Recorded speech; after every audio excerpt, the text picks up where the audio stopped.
నేను వచ్చినాను.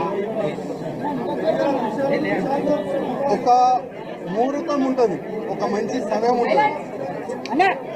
ఆ సమయం చూసిన తర్వాత నేను పార్టీ ఆఫీస్కి వచ్చినాను. ఫామ్ కూడా తీసుకున్నాను. ఈ ఫామ్లో 10 మెంబర్స్ కౌన్సిలింగ్ మెంబర్ సైన్ కావాలి, సంతకం కావాలి. ఆల్రెడీ చాలా మంది మాకు ఆశీర్వాదం ఇచ్చే అట్లాంటి కార్యకర్తలకి మాట్లాడి ఇక్కడ తీసుకొని కూడా వచ్చినాం.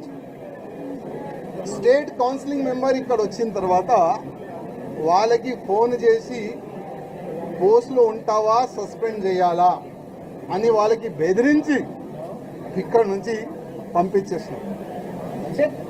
ముగ్గురు మా ఎంబడి వచ్చినారు. ఆ ముగ్గురే సైన్లు పెట్టినారు. ఇంకా దాదాపు 7 మెంబర్స్ సైన్ కావాలి.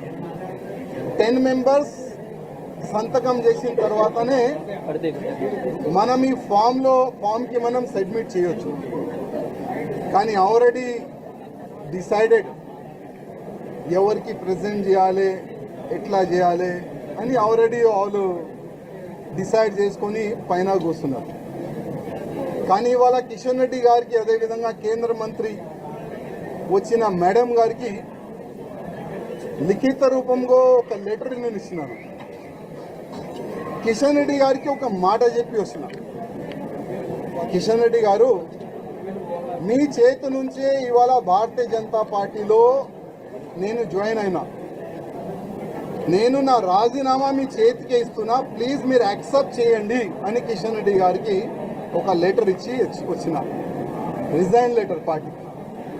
ఆ రిజైన్ లెటర్లో కింద ఒక మ్యాటర్ ఇది కూడా రాసిన, కిషన్ రెడ్డి గారు, పార్టీకి నేను రాజీనామా ఇస్తున్నాను, మీరు మీ లెటర్లో స్పీకర్ గారు కూడా పంపించేసేయండి. రాజాసింగ్ ఇప్పుడు పార్టీ సింబల్ నుంచి గెలిచిండు.